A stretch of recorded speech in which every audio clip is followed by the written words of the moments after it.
Welcome to the Intuitive Therapist Podcast with Janis R. Cohen, therapist, clairvoyant, empath, and medium. Listen in as she takes a no-nonsense deep dive into real human struggles and how to resolve them. Janis will share channeled information from her spirit guide team, as well as the angels and archangels, to help you master your emotional, physical, financial, and spiritual destiny. And now, Janis R. Cohen. Hey y'all, this is Janis Cohen, the Intuitive Therapist, here on the Intuitive Therapist Podcast. I distinctly remember doing worksheets in school. I don't know about y'all, but I remember doing them. And back in my day, in both elementary and high school, we sat in alphabetical order. Not that that matters really a whole heck of a lot in today's episode, but I'm just painting a picture for you about how life was back for me in the 70s and 80s. And with anticipation, and not always the good kind, y'all, I would watch my teachers take their stack of duplicated papers and pass them out to each student. I wondered what was on them and of what the teacher was asking us to complete. And when that paper would land on my desk, I would kind of usually do one of two things. I would either rush to finish it, or I would stare at it in fear because I didn't know what the hell to do with it.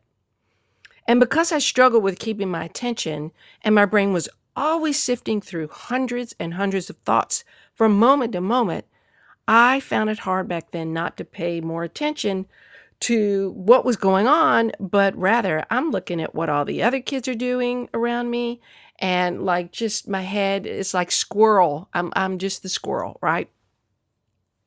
So some would say that if I was examined back then, which they really never did, I was put in special reading classes, but nobody ever helped me. But anyway, that's my little wah story. But back then, if I had been looked at with the kind of eyes through the medical model of people now, I would have probably been diagnosed with ADD. But in this day and age, and if the right and spiritually educated people had examined me, they would have said that I'm an empath and I'm spiritually gifted. And I am so sensitive, and that is why I'm distracted. I have a hard time focusing, hard time sitting still, because that my distractibility was a direct result of all of the energy that I was taking on and processing in a world filled with very prickly energy. And this is the reason for my inability to sit still, to pay attention, to comprehend, and sheer panic that I felt when I was asked to stand up and read in front of the class. How my life would have been different if I had only had some spiritually educated people to lead me. I feel that I would have fared far better in life back then for sure.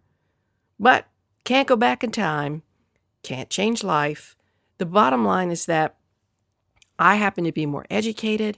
I'm grateful that I look back on life and say, yep, this is what happened. And then I can pass that wisdom on to parents who have gifted kids as well, and sensitive kids.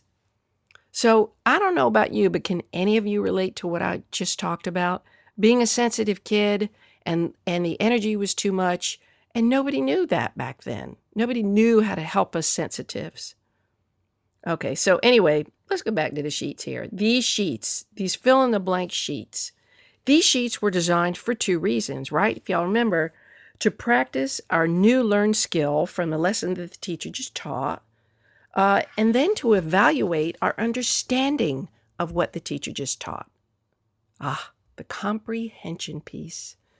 Well, that is what I want to focus on today, but not in the general and literal sense of it. Okay, but comprehension in terms of, do you really understand this in your core, what this is about? I'm going to talk to you about what this is in 1 second. One of the most amazing things that I get the privilege of doing is channeling spirit. And I call them they. And they are a collective consciousness that gives me information all the time, especially when I work with clients, especially when I write, and especially when I create content.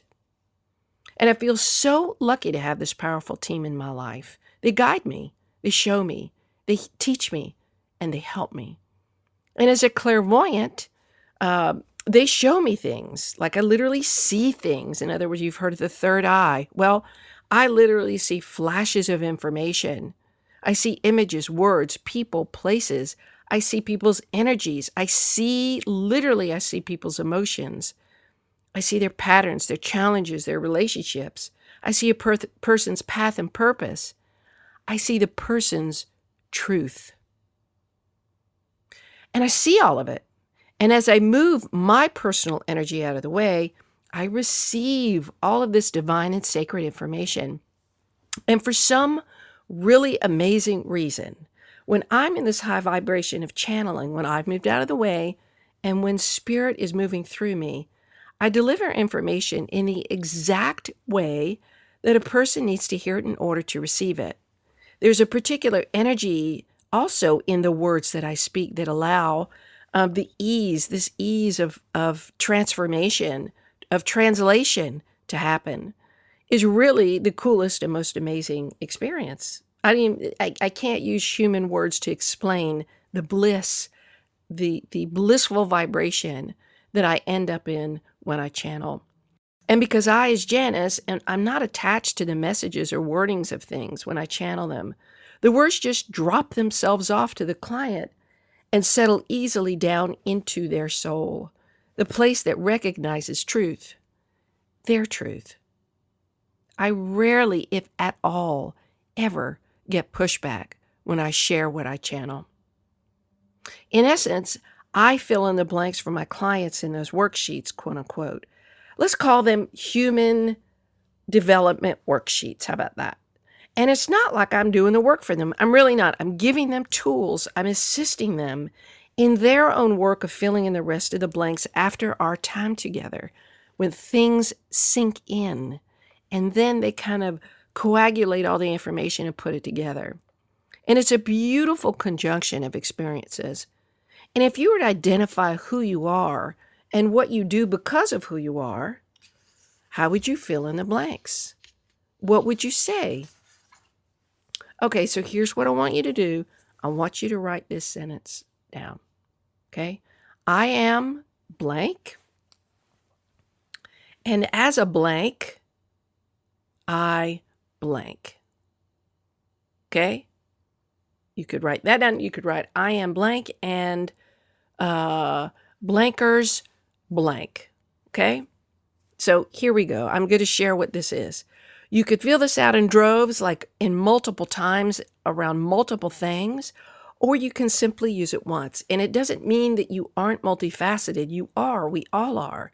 But when you examine the truth of who you are and the goals and desires you have in your heart, what do you ultimately come up with? How do you fill in those blanks? Here's an example for me. Actually, there's several. Okay. 1, I'm a therapist, and therapists help people solve problems. Or I'm a psychic, and psychics channel information. Or I'm a music lover, and music lovers listen to music. Or I'm a successful businesswoman, and successful businesswomen have passion for their businesses and love what they do.